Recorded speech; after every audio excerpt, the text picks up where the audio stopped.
जय मां कामाख्या, जय मां जगदम्बा। दोस्तों, सभी साधक साधिकाओं का स्वागत है मेरा चैनल कामाख्या क्या घोरी में। दोस्तों, आज बहुत दिनों के बाद आप लोगों को मैं एक साधना बताने जा रहा हूँ, और साधना बताने से पहले आप लोगों का कुछ प्रश्न है जिसका मैं उत्तर देना चाहता हूँ। वो उत्तर आप लोग सभी लोग सुन लीजिए।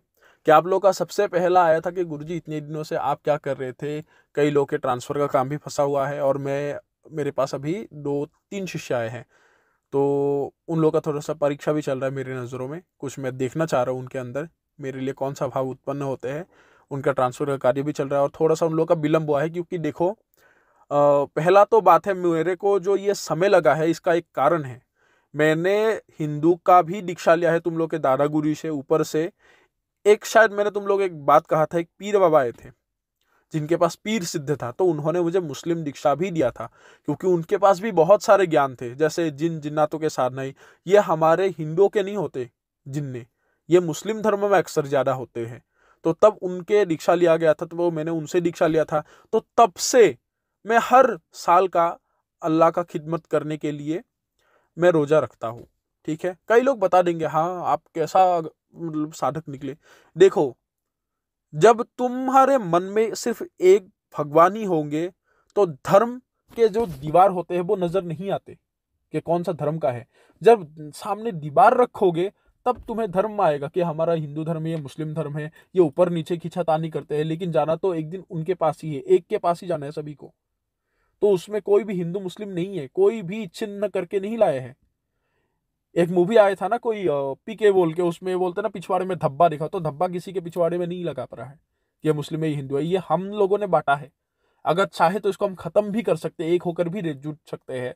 बस भक्ति करना आना चाहिए कि एक को, पिता एक ही है, परम पिता एक ही है, इसलिए साईं बाबा भी कहते हैं सबका मालिक एक है।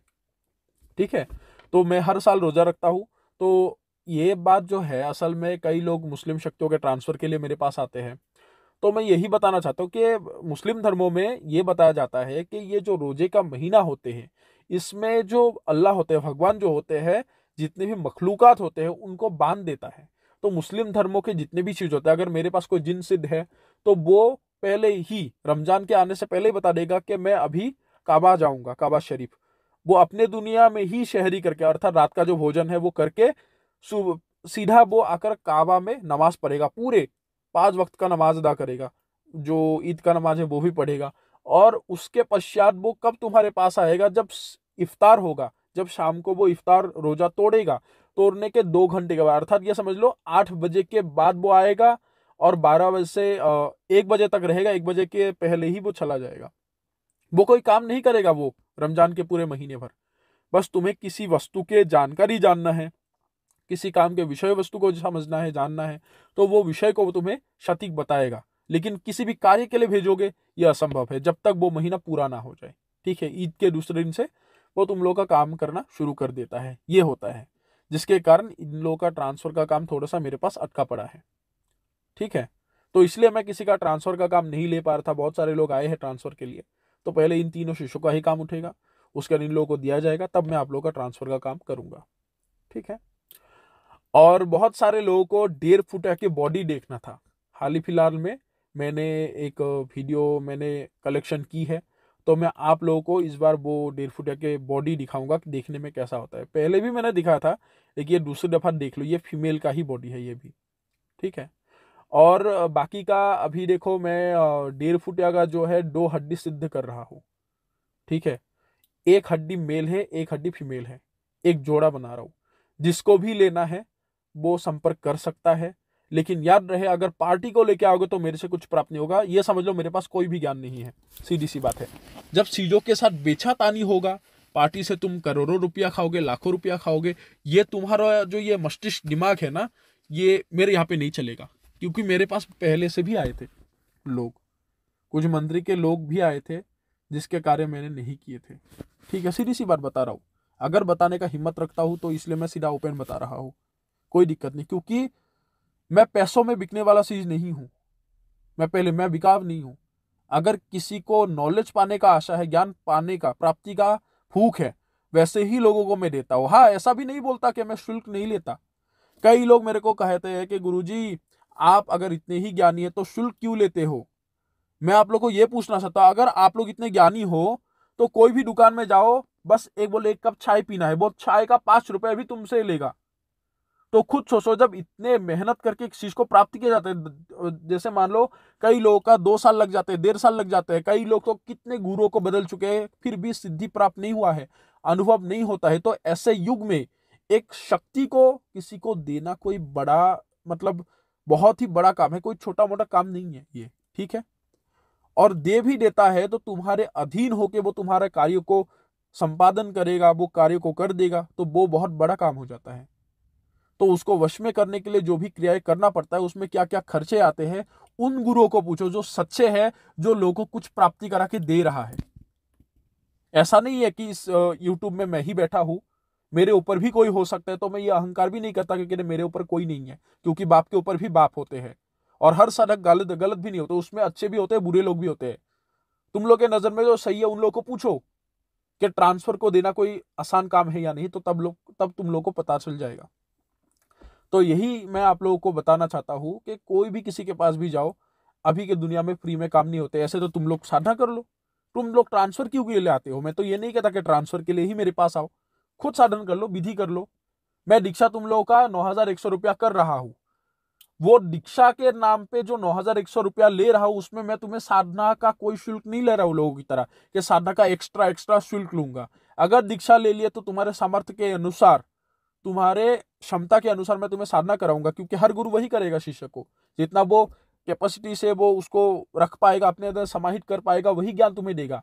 जो तुम्हारे कैपेसिटी से बाहर हो वो दूंगा तो तुम उस भार के नीचे दब जाओगे। तो उसके अनुसार ही मैं दूंगा, और जब समय आएगा तुम्हें धीरे धीरे बड़े से बड़ा साधना मैं तुम्हें कराता जाऊंगी, क्योंकि तुम प्रथम चरण से लेकर दूसरे चरण तक अग्रसर होंगे, दूसरे से लेकर तीसरे चरण तक अग्रसर होंगे, तब शक्तियों का, बड़े बड़े शक्तियों का तुम साधन करो, कोई दिक्कत नहीं है।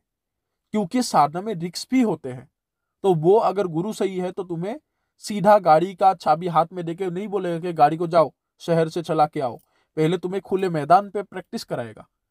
तो छोटे मोटे चीजों से ही अगर मेरे साथ आगे बढ़ना है तो प्रारंभ से लेकर आरंभ तक करना होगा, चाहे कितने भी गुरु से दीक्षा लिए हो। कोई भी एक, कई लोग आते हैं कि गुरुजी हमें दीक्षा लेना नहीं, हम दीक्षित है, तो वो गुरु ने तुम लोग को ज्ञान क्यों नहीं दिया? वो गुरु से तुम भाग के मेरे पास क्यों है? अगर उनके पास ज्ञान दिया होता, अगर तुम्हारे पास वो ज्ञान नॉलेज होता, तो मेरे पास आते ही नहीं। तो इसी भांति ही जैसे एक स्कूल से निकलने के बाद दूसरे स्कूल में, जैसे मान लो तुमने 10वीं कक्षा तक स्कूल में पढ़ा, फर्स्ट ईयर में तुम कॉलेज में नाम लगाओगे, उसमें तुम्हारा शिक्षक और जो वो होगा वो अलग होगा, स्कूल नहीं होगा, कॉलेज होगा, तो एडमिशन लेना ही पड़ेगा। किसी से भी तुम ज्ञान प्राप्त करो, चाहे गुरुकुल में जाओ, स्कूल में जाओ, कॉलेज में जाओ, कहीं पे भी जाओ, चाहे एक कॉलेज को बदल के दूसरे कॉलेज में है, तो एडमिशन लेना ही होगा। तो ये एडमिशन, भर्ती होने का फीस है जो मैं सिखाऊंगा। उन लोगों की तरह मैं नहीं बोलूंगा मैं कुछ भी नहीं लेता, नहीं तो मैं अपना समय बर्बाद कर तुम लोग के पीछे क्यों पड़ा हूं, तुम लोग को समझाने के लिए, सिखाने के लिए। कई लोग बताए गुरुजी हम तो इतना खर्चा नहीं उठा पाएंगे, हम बहुत ही गरीब है। लेकिन ये कहने वाले लोग ही अक्सर बाबाओं के पास जाके लाखों रुपया बर्बाद करके आते हैं। लेकिन जब लाखों रुपया बर्बाद करने में उन लोगों को दिक्कत नहीं होता है, तब उन लोगों को 9,100 रुपया में बहुत ही दिक्कत होते हैं, ये मैंने देख लिया है। तो ऐसा बोलना नहीं चाहिए। खैर ये सभी छोड़ देते हैं, अभी आप लोगों को मैं साधना के विषय में बताता हूँ। आज जो शक्ति का साधना लेकर आज मैं आप लोगों के बीच उपस्थित हुआ हूँ, ये एक बहुत ही गुप्त शक्ति का जानकारी एवं साधना सहित विधि विधान में आप लोगों को बताने जा रहा हूं, ठीक है। ये जो शक्ति है, ये इस शक्ति को आप लोग मसानों के अधिष्ठाता भी बोल सकते हो, ठीक है। इनके अधीन होते हैं मसान, 18 प्रकार के मसान होते हैं, 10 मसाने प्रमुख होते हैं। और ये जो मसाने होते हैं, अगर नियंत्रित करना है या फिर मसानों की सिद्धि, पूरे 18 प्रकार के मसानों को सिद्ध करना है एक ही बार में, तो इस देवता का, इस शक्ति का साधन करोगे तो बेहद निश्चित रूप से आप लोगों को साधना में सफलता अर्जन हो जाएगा। ये होते हैं धूम्रलोचन, बोलते हैं इस शक्ति को, जो मशानों के अधिष्ठाता है, ठीक है। मशाने इसके जो है, इसके नीचे रहते हैं, इसका ये इन लोगों को नियंत्रण करते हैं, इन मशानों को। इसको सिद्ध करने के बाद आप लोग को कौन सा लाभ होगा वो मैं आप लोग को बता देता हूं। देखो, सबसे पहला तो है शमशान साधकों के लिए ये बहुत ही गोल्डन ऑफर होते हैं, ठीक है। ये शक्ति जो भी शमशान साधक के पास रहेंगे, शमशान साधना तो बाएं हाथ का खेल बन जाता है, पहला बात। दूसरा होता है साधना में, जैसे मान लो आप लोग बेताल जागृत करने जा रहे हो, पिशाच जागृत करने जा रहे हो, आप लोगों का साधना का दिन धैर्य मान लो 31 दिन, 27 दिन, 21 दिन, 41 दिन ऐसे दिन का है। अगर इस चीज को करोगे तो 3 दिन में प्रत्यक्ष सिद्धि आप लोग को हासिल हो जाएगा। शमशान में कोई भी शक्ति का साधना करके बैठो, कोई भी करो। इसलिए कभी कभार अगर कोई हमें ऐसे तामसिक शक्तियों का, राक्षसी शक्तियों का आते हैं, तो हम इसी देवता से, सीधी सी बात बता रहा हूं, इसी देवता से ही परामर्श से, मदद से ही इन कार्यों को संपादित करते हैं। तो आप लोग ये समझ लो कि शमशान में रहने वाले शक्तियों का सिद्ध का जो समय होते हैं वो कम हो जाते हैं और जल्दी से सिद्धि प्राप्त होते हैं। और इस शक्ति के जरिए शमशान में रहने वाले शक्तियों के मंत्र सहित, विधि विधान, ये चीजें इनका जानकारी सहित पता कर सकते हो, प्राप्त कर सकते हो। और मसान तो इसको सिद्ध करने के साथ इसके साथ ही चलेगा। इसको सिद्ध करने वाला साधक कोई भी मशानों को, अथवा प्रकार के मशानों को जान सकता है, समझ सकता है, नियंत्रक बन सकता है और किसी के भी ऊपर छोड़ के उसके जरिए कार्य को करवा सकता है। जैसे वो वशीकरण करना चाहता है तो दुनिया में नंबर 1 वशीकरण करने वाला साधक बन सकता है। दूसरा है विद्वेषण करना है तो एक ही झटके में कितने भी पुराना से पुराना, गंदे से गंदा रिश्ता हो, एक झटके में तोड़ सकते हैं। उच्चाटन करना है तो पूरे 18 प्रकार के मसानों को भेज दोगे तो उसका नाश करके आएगा। ठीक है, तो एक भी मसान को छोड़ दोगे तो उसको डरा धमका के इतना भय ग्रसित कर देगा कि वो दिमाग से सोचने लग जाएगा क्या हो रहा है उसके साथ। मसान के जितने भी शक्तियां है उसको वो मसान लेकर चला जाएगा। भूत, प्रेत, पिशाच, हाकिनी, डाकिनी, शाकिनी, मुंजा, लाउडीन सब चला जाएगा। तो इतना बलशाली होते हैं। उसके बाद होते हैं तुम्हारा मोहन। मोहन भी कर सकते हो, किसी को भी अपने तरफ आकर्षित कर सकते हो। जैसे मान लो अभी मेरे पास एक काम आया है, मेरा एक भाई है जिसको मैंने भाई माना है, तो वो है पंजाब का। तो वो एक कार्य लेके आए हैं कि एक दो तेल डिपो होते हैं, वो तेल डिपो बैठाएगा। एक जमीन का बंदा है जिसका जमीन है वो बेचना नहीं चाह रहे, तो बोल रहा है कि इसको मनवा के दो। अभी इनके ही जरिए वो कार्य किया जाएगा। यहां से कम 3,500 असम से 4,000 किलोमीटर दूर है, तो इसके जरिए मनवाया जाएगा। वो उसमें हाँ कर देगा। ठीक है, तो उसने कहा है कि अगर इसको कर दोगे तो 20 लाख रुपया वो देगा। तो कोई दिक्कत नहीं, हम कर देंगे, इतना मैंने कहा है। तो इसके अनुसार इससे ऐसे ऐसे कार्य लिया जा सकता है। उसके बाद होते हैं कि इसके जरिए किसी को स्तंभित भी कर सकते हो। ये मसान नहीं करेगा, ये धूम्रलोचन नामक ये शक्ति करेगा जो मसानों का अधिष्ठाता है। ठीक है, तो धूम्रलोचन के जरिए उसको स्तंभित कर सकते हो, अर्थात 10 कर्म भी कर सकते हो। तो निश्चित रूप से कोई भी एक वस्तु को मंगाना है, जैसे कलवा, बीर, देर फुटिया इत्यादि ये चीजें करते हैं, तो ये भी आपको कोई भी वस्तु को लाकर दे सकता है। मतलब तामसिक प्रवृत्ति के जितने भी कार्य होते हैं इससे आप ले सकते हो। किसी को मृत्यु अर्थात मारण करना, मोहन करना, ये बेहद ही आसान हो जाते हैं। एक दिन का ही कार्य होता है, 1-1.5 घंटे का कार्य होता है, जिसको भी जो भी दंडित करना है शत्रु को, तो इसके जरिए किया जा सकता है। उसके पश्चात जो होते हैं गड़े हुए धन को निकालना, शिफ्टिंग का कार्य है, तो इसके जरिए संभव है। अगर कोई साधक इस शक्ति को सिद्ध करेगा तो निश्चित रूप से मतलब अनलिमिटेड इसका रेंज है कि दुनिया के किसी भी कोने में भेजकर तुम सामान को इधर का उधर कर सकते हो, ला सकते हो, किसी भी इंसान के बारे में बता सकते हो, उसके अंदर वाले के बात को भी निकाल सकते हो। लेकिन भविष्य की बात नहीं है, भविष्य नहीं जान सकते, इतना मैं कह रहा हूं, क्योंकि ये क्वालिटी हर शक्ति के अंदर नहीं होते। तो मैं झूठ भी नहीं कहूंगा, वर्तमान और भूतकाल के बारे में वो बता सकता है।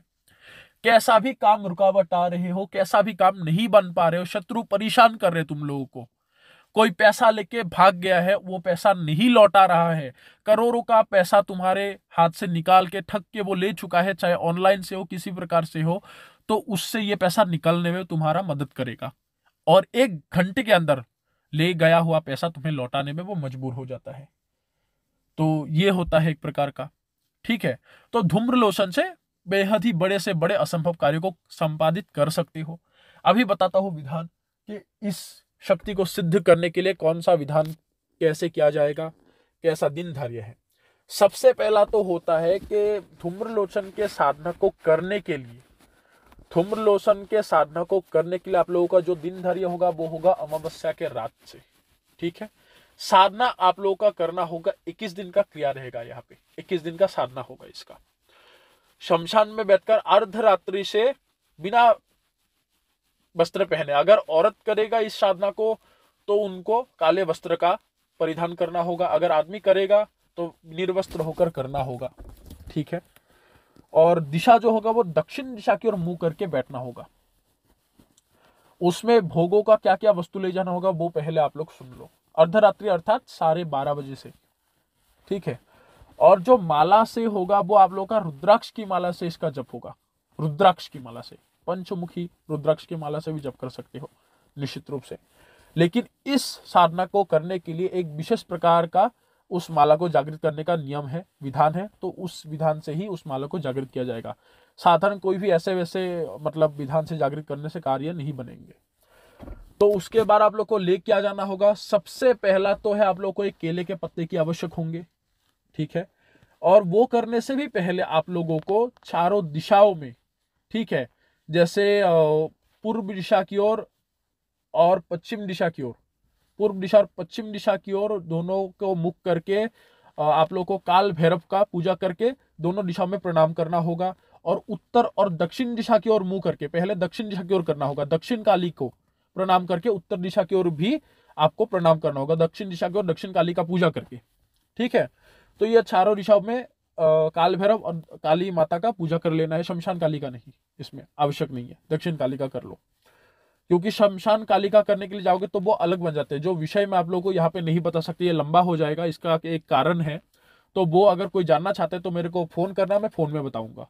क्योंकि यहाँ पे इतना में आपको वीडियो बहुत लंबा हो जाएगा, जिसके कारण अगर मेरे से हो सके तो इसके विषय में मैं अलग से क्यों नहीं कराया जा सकता शमशान काली का पूजा, तो मैं अलग से बताऊंगा। तो उनका ही ये समझ लो, इनका ये सेवक होते हैं, तो ये कर सकते हो। तो चारों दिशाओं में करके पहले पूजन कर लेना होगा। उसके बाद जो दीपक जलाओगे वो सरसों का तेल का हो, तिल का दीपक हो, या फिर चर्बी के, जानवर के चर्बी का भी दीपक जला सकते हैं। ये 3 प्रकार के दीपक, ठीक है। और दीपक जो होगा वो चौमुखा दीपक जलाओ, चौमुखा दीपक, ठीक है। अगरबत्ती जला सकते हो। एक केले का पत्ता रखना होगा। वो केले के पत्ते में आप लोगों को जो बकरे का कलेजा है वो रख देना होगा। और एक मिट्टी के प्याले में शराब रखना होगा। उसके बाद 3 भुनी हुई मछली, ठीक है, तेल में भुनी हुई मछली आप लोगों को रखना होगा। भुनी हुई मछली जो होगा चाहे बड़ा हो छोटा, उसमें कोई फर्क नहीं है, कोई अंतर नहीं है। आपका सामर्थ्य है तो बड़ा मछली रखो, आप सामर्थ्य नहीं है तो छोटा मछली रखो, कोई भी दिक्कत नहीं है, ठीक है। और एक कटोरी में आप लोगों को, जैसे कटोरी हो वो मिट्टी का भी बर्तन हो तो भी चलेगा, तो उसमें आप लोगों को बकरे का या फिर मुर्गे का खून लाकर रख देना होगा। उसके बाद आप लोगों को काला उड़द लेना होगा, काला उड़द, और कुछ लकड़ी आप लोगों को लेना होगा। लकड़ी किसका हो, बांस का लकड़ी का इस्तेमाल कर सकते हो, कीकर, बबूल, बेड़, या फिर खेड़ के लकड़ी अर्थात आकड़े का पौधे का लकड़ी जो है उसका भी इस्तेमाल किया जा सकता है। तो ये लकड़ी, इन वृक्षों के लकड़ी को भी चाहे इकट्ठा करके जलाओ या फिर एक का भी लो तो भी चलेगा, वो रख देना होगा, ठीक है। अभी आप लोग को करना क्या होगा कि घर से आने से पहले आप लोगों को मंगलवार या फिर अथवा शनिवार के दिन, कोई भी मंगलवार हो कोई भी शनिवार हो, उस दिन भोजपत्र में एक आप लोग को यंत्र बनाना होगा, ठीक है। त्रिकोणा एक यंत्र है, ठीक है। वो यंत्र को बना के उसमें, जैसे मैं बोलूं भोजपत्र में, वो यंत्र को बना के उसमें एक मंत्र को पढ़ के सिद्ध किया जाता है उस यंत्र को। और वो हर मंत्र पाठ जो होगा वो यंत्र के ऊपर आपको फूंक मारना होगा। ये आप घर के मंदिर में भी बैठकर कर सकते हो, कोई भी दिक्कत वाली बात नहीं है, ठीक है। और जो फूंक मारोगे, इसका मंत्र जब जो होगा वो 11 माला होगा। 11 माला जब करके उसके ऊपर मंत्र फूंक के वो यंत्र को सिद्ध करना होगा। और नियम पद्धति बता दूंगा। और लिखना किस चीज से है वो भी सुनो। लिखना जो होगा आपको अलता से लिखना होगा, अलता। अक्सर ये बंगाली शादियों में जो दुल्हन होते हैं वो लगाते हैं पैरों में, लाल लाल जा होते हैं, ठीक है। और अलता से आप लोग कैसा बनाओगे, जैसे आप कौवे का पंख हो, चील का पंख हो, ठीक है, तो ऐसे, या फिर अनार के डाल से भी लिख सकते हो, ठीक है। लेकिन कौवा से हो तो बहुत ही उत्तम है। तो वो पंख से वो यंत्र को बनाना होगा। यंत्र को बना के आप लोगों को, और याद रहे कि साधनाओं के समय में चमड़े का इस्तेमाल ना करें। जैसे पर्स होते हैं वो चमड़े का होते हैं, बेल्ट होते हैं पेन का तो वो चमड़े का होते हैं, वो इस्तेमाल किया गया ना हो। वो प्लास्टिक का कुछ दिन पहन लो, ये 21 दिन उसी से ही इस्तेमाल कराओ। आसन जो होगा वो काला ऊनी कंबल का आसन ले सकते हो, काला ऊनी आसन ले सकते हो, जैसे मान लो कई लोग होते हैं जो सूतली के बोरी भी होते हैं, आसन नहीं मिल पाते लोगों को क्योंकि उतना सामर्थ्य नहीं होते, हर लोगों का सामर्थ्य अलग अलग है। तो वो सूतली के जो बोरी है उसके ऊपर काला वस्त्र बैठा कर भी वस्त्र बिछा कर भी आप लोग बैठ सकते हो, ठीक है, लेकिन दक्षिण दिशा की ओर मुंह करके ही बैठना होगा। तो जैसे ही ये चीज कर लो तो बस आप लोगों को वो यंत्र उसके नीचे रख के आप लोग को उसके ऊपर खड़े होना है, ठीक है। खड़े होके धूम्रलोचन का आह्वान करने से पहले, जैसे आप लोग ये माता का पूजा कर लोगे, माता का पूजा करने का क्षेत्रपाल का पूजा कर लेना होगा, ठीक है, जो उस जगह का रक्षक है, ये समझ लो, जिसके पूजा बिना पूजा के आप लोगों को सफलता हासिल नहीं होगा। बाबा मैदानंद का पूजा करना होगा।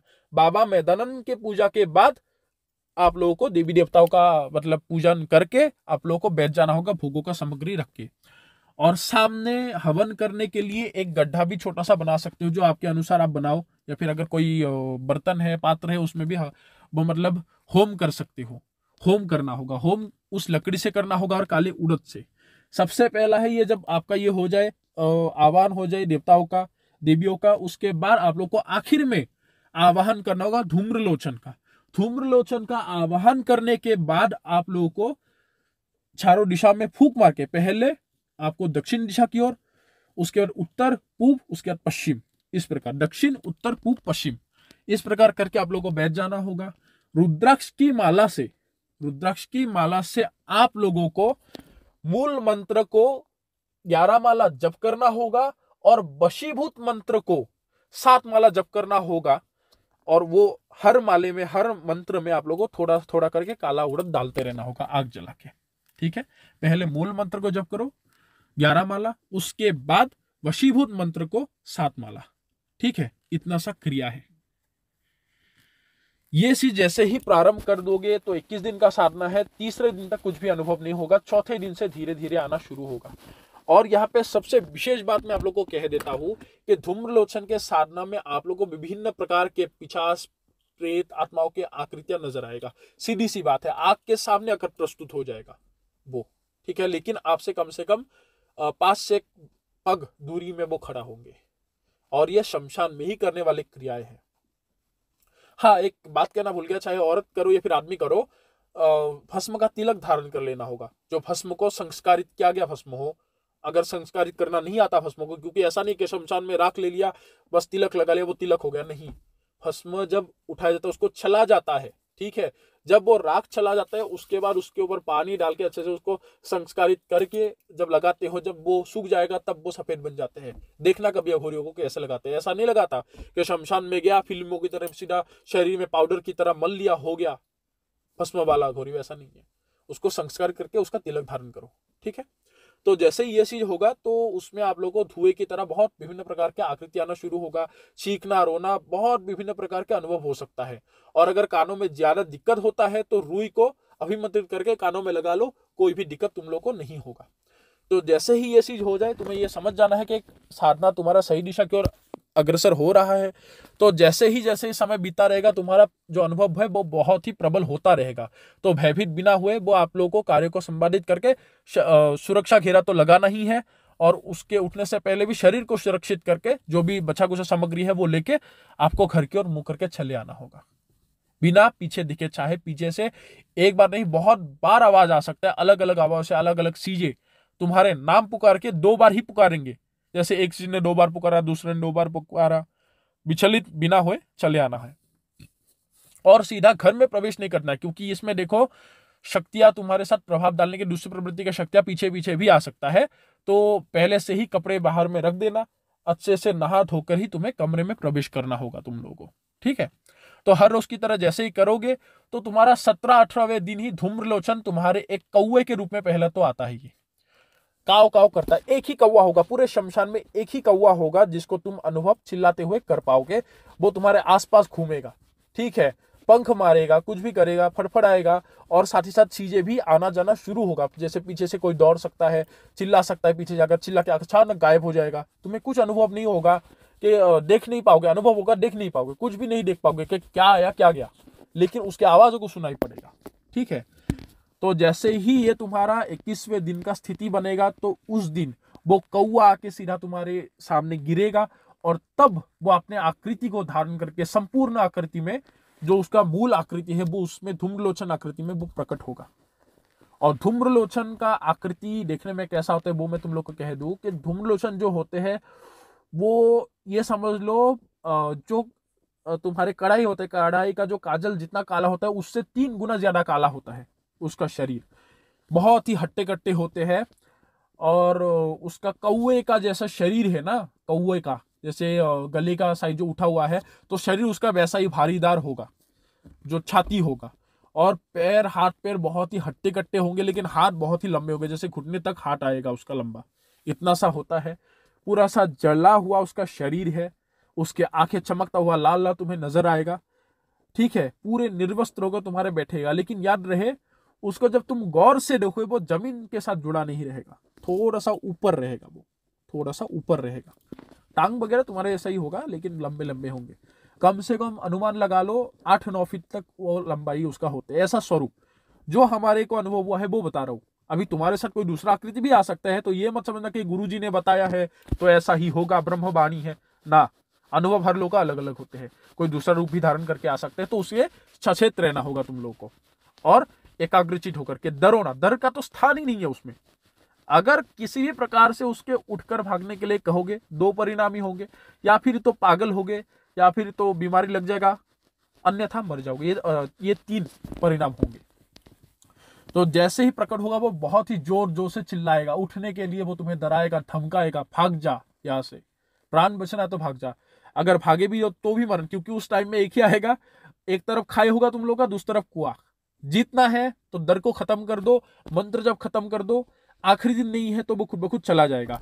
और जैसे 21वें दिन होंगे उस दिन 3 मुर्गा ले जाना होगा, काला मुर्गा। असल में उस दिन क्या होता है, उसको कौवे की बलि दिया जाता है। अभी कौवे तो हर लोग पकड़ नहीं सकते, तो काला मुर्गा ले जाना पड़ता है। अगर किसी को 3 कौवे मिल जाए तो और उत्तम है, धूम्रलोचन प्रसन्न हो जाएगा, खुश होकर तुम्हें, तब तुमसे कोई भी बात नहीं करेगा, बस सीधा बता देगा मैं तुमसे खुश हुआ, बता क्या इच्छा है। या फिर तो पहले आकर बोले मुझे बलि दो, उसका कौवे का बलि दो पहले। तो बोला कि बलि तो आपके लिए ही लाया हूं, लेकिन मुझे वचन देना होगा। तो उस युक्ति करके वचन देना पड़ता है। अगर मान लो वो कौवा नहीं मिलता तो आप लोग को 3 काला मुर्गा ले जाना होगा। वो 3 काले मुर्गे का जैसे ही रख देना होगा, अच्छे से बांध के जीवित रख देना होगा। और एक नया धारदार चाकू ले जाना होगा, जो पहले इस्तेमाल किया गया ना हो, दुकान से लोहे का चाकू। वो स्टील वाला मत लाना जो 30-20 रुपए में वो तुम लोग को खरीदने के लिए मिल जाते हैं नॉर्मल दुकान में। जो लोहार के पास लोहे का चाकू होता है ना, वो लेके जाना होगा, जो इस्तेमाल किया गया ना हो किसी भी कामों में। तो वो ले जाना है, आराम से ले जाके जैसे ही तुम्हारा आखिर में मालाएं होते हैं, तुम्हारा जो वशीभूत मंत्र का 7 माला करोगे उड़द डालते डालते, तो उसमें वो आकर हंसता है। तो अगर बात नहीं कर रहा, वो हंस रहा है जोर से, तो तब तुम्हें करना क्या होगा, वो चाकू जो ले गए थे, तुम्हारे बुढ़ा उंगली या फिर बीच वाले उंगली को चीड़ के 3 बूंद तुम्हारे रक्त को उस आग में डाल देना है और बोलना है कि ए धूम्रलोचन, मैं तुम्हें अपना खून सौंपता हूं, तुम्हें ग्रहण करने के लिए देता हूं, इसको तू ग्रहण कर, इसको पीकर तू शांत हो जा और हमेशा के लिए मेरे वश में हो जा। ऐसे बोल के 3 बूंद खून छिड़क देना होगा जो जहां पे होम कर रहे हो, जिस आग जला रहे हो उस स्थान में, उस आग के ऊपर। जैसे ही करोगे वो धीरे धीरे शांत हो जाएगा और शांत होकर वो बात करेगा कि आपने मुझे क्यों आह्वान किया है, क्यों बुलाया है, क्या इच्छा है आपका, बताओ। मैं आपके आराधना से, आपके साधन से मैं प्रसन्न हुआ हूं, बताओ क्या इच्छा है आपका, आपके मैं सेवा में क्या पेश करूं। अगर उस दिन ये बोलोगे मुझे 18 प्रकार के मशानों को वशीभूत करके दो, वो भी तक दे देगा। अगर बोलोगे कि मुझे पूरे 11 बेतालों का भी सिद्धि चाहिए, वो तक भी देने के लिए सामर्थ्य। लेकिन एक साथ नहीं होगा, ये नहीं बोलता कि एक साथ देगा, एक एक करके भी वो तुम्हें वो सिद्धि प्रदान करते हैं। ये इतना बड़ा शक्ति है एक, ठीक है।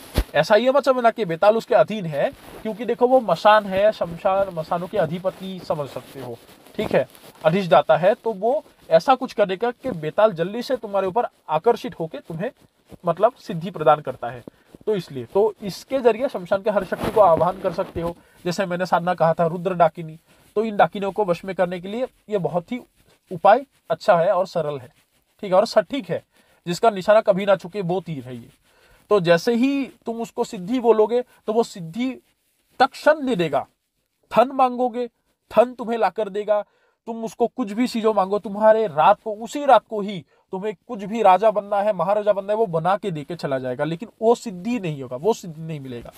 तो उसलिए तुम सभी को एक ही चीज मांगना है कि मैं आपको चाहता हूं, आप मुझे हमेशा के लिए सिद्ध हो जाओ और हमेशा मेरे साथ रहो एक मित्र की तरह। जब भी मुझे संसार में किसी भी प्रकार का वस्तु की आवश्यक हो, किसी भी प्रकार का सहायता मुझे आपसे लेना हो, तो तब मैं आपको पुकार सकूं। वो रास्ता, वो जो तरीका है, वो मुझे आप बता के जाओ, ये चीज बोल सकते हो, ठीक है। या फिर वो ऐसा संबंध स्थापित करके जाओ जिससे मैं आपको बुला सकूं, ठीक है। तब वो प्रसन्न होकर बता रहेगा कि ठीक है, क्या तुम पहले मुझे भोग दोगे इसका। तो मुर्गे का अगर ले जा रहे हो तो मुर्गे का, नहीं तो मैं तो पहले ही कहेगा कि कौवे ले जाओगे तो पहले कौवे में ही वो उतरेगा। तो बोलना है कि हे बाबा, मैंने आपके लिए ही भोग रखा है, आपको ही अवश्य दूंगा, लेकिन पहले मुझे आपको वचन देना होगा। धूम्रलोचन से साधक को 8 वचन मनवाना पड़ता है, ठीक है। ये साधक है, देखो यह मैं तब बताऊंगा जो साधक इसको करेगा, ठीक है। अगर निडर साधक है, अपने अंदर वो मतलब पहले ही प्रथम चरणों के जो साधन होते हैं या फिर साधनाएं कर चुके हैं, सिद्धियां प्राप्त है, तो उनको 5 वचन या फिर 7 वचन, ठीक है, 5, 6, 7 इन तीनों के अंदर वो लिया जा सकता है। लेकिन अगर कोई साधक है जिनको बस मंत्र सिद्धि है, शक्तियों का सिद्धि प्राप्त नहीं है, तो वो साधक को 8 वचन पूरा लेना होगा धूम्रलोचन से, क्योंकि शमशानिक शक्ति है जिसमें मैं विश्वास करने के लिए नहीं कहूंगा पूरी तरह से। तो जैसे 8 वचन ले लोगे तो उसके पश्चात उनको ये बोलना है कि आपको जब मुझे आवश्यक हो तो मैं किस प्रकार आह्वान करूं, किस प्रकार बुलाने से आप आओगे। वो उसी समय वो तरीके को बता देगा। वो तरीका जैसे ही बता दे, हमेशा के लिए मरने तक तुम्हें वो याद रह जाएगा। ऐसा नहीं कि कागज कलम लेके जाओ, याद नहीं रहेगा, भूल जाओगे ना, तुम्हारे को वो अंदर ही कंठस्थ हो जाएगा एक ही बार में, ठीक है। तो जैसे ही हो जाए तो वो तीनों का मुर्गे को काट के एक उस दिन पात्र भी ले जाना होगा मिट्टी का, हर रोज की तरह जो मैंने तुम्हें भोग कहा है, जैसे 3 भुनी हुई मछली, ठीक है। उसके बाद यहाँ पे जो कहा है बकरे का कलेजा, ठीक है, और यहाँ पे जो शराब, ठीक है। तो ये वस्तुओं को उनको सौंपना का साथ ही आखिरी वे दिन वो तीनों मुर्गे का या फिर कौवा हो, वो तीनों कौवे का भी बलि उनको दे देना होगा। बलि देने के बाद आप लोगों को ये जो पहले तो रक्त भी रखे हो, जो मुर्गे का हो या बकरे का, ये तो पहले से ही है, तो इन तीनों के मुर्गे का एक अलग से जो केले का पत्ता है कोमल वाला, तो वो पत्ता भी ले जाना होगा। उसमें बोलना है कि ये बलि को आप ग्रहण करो और संतुष्ट हो जाइए बलि को ग्रहण करके, और मुझे कृतार्थ करो, और हमेशा आपका आशीर्वाद, कृपा दृष्टि मेरे साथ और मेरे परिवार के ऊपर बना के रखो, ठीक है। और वचनों में ही आपके परिवार के साथ आपका सुरक्षित करने का वचन भी इससे लिया जाएगा। तो कैसे वचन लेना है वो तौर तरीका सिखा दूंगा, क्योंकि कई लोग बता दे कि जब भी बुलाऊंगा तभी आना होगा। यही वचन नहीं होते, कुछ वचन गुप्त होते हैं जो किताबों में, पुस्तकों में लिखे नहीं जाते। ये गुरु के मुंह से सुनने वाले गुरु विद्याएं होते हैं, ठीक है। तो जैसे ये क्रियाएं कर दोगे, आखिरी दिन धूम्रलोचन आपको सिद्ध हो जाता है। उस दिन के बाद धूम्रलोचन से मैंने जो जो पहले कार्य बोला है, वो हर एक कार्य को आप मिनटों में संपादित कर सकते हो, बेधड़क होकर इससे आप कार्य ले सकते हो, ठीक है। तो दोस्तों, आशा करता हूं आप लोग को पसंद आया होगा ये साधना जो मैंने आप लोगों को आज खास आप लोग के लिए लाया हूं। और आने वाले समय में मेरा वीडियो हर प्रकार से 2 दिन के बाद आप लोग को मिलता रहेगा, निश्चित हो जाओ सभी लोग। और एक मैं कोशिश कर रहा हूँ, कई लोग मेरे पास आकर ट्रांसफर लेने के लिए कोशिश में लगे हैं, तो वही तैयारी कर रहा हूँ। और बाकी जो 1.5 फुटिया है वो उसका हड्डी भी मैं दिखाऊंगा, और उसके बॉडी का वीडियो भी मैं आप लोगों को बहुत जल्दी दिखाऊंगा। तब तक सभी लोग सब्र रखो, और आने वाले ऐसे समय में ऐसे बहुत ही गुप्त गुप्त शक्तियों का साधना मैं आप लोग के साथ, आप लोग के बीच में लेकर उपस्थित रहूंगा। उसके लिए चैनल को सभी लोग सब्सक्राइब करो, जुड़ जाओ। मैंने देखा है कई लोग मेरे वीडियो को इतने मेहनत करके बनाता हूं तुम लोगों के लिए, कोई लोग देखते भी नहीं हो। लोग सिर्फ 500-600 जन लिखते हैं, लेकिन जुड़े हुए हैं 13,000 लोग, देखते हैं 1300 लोग भी नहीं।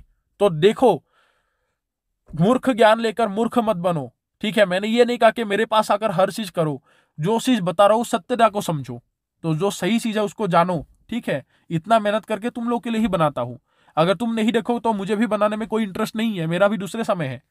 तो अगर मैं अपना समय को खर्चा करके तुम लोग के लिए बना रहा हूं, तो देखो, लोग में उसको प्रचार करो कि दो के जीवन में भी या फिर संसार में भी अभी भी कुछ ना कुछ ज्ञान हमारे दिमाग में है, बचे हुए हैं हमारे पास, तो इसको प्रचार करो, ठीक है।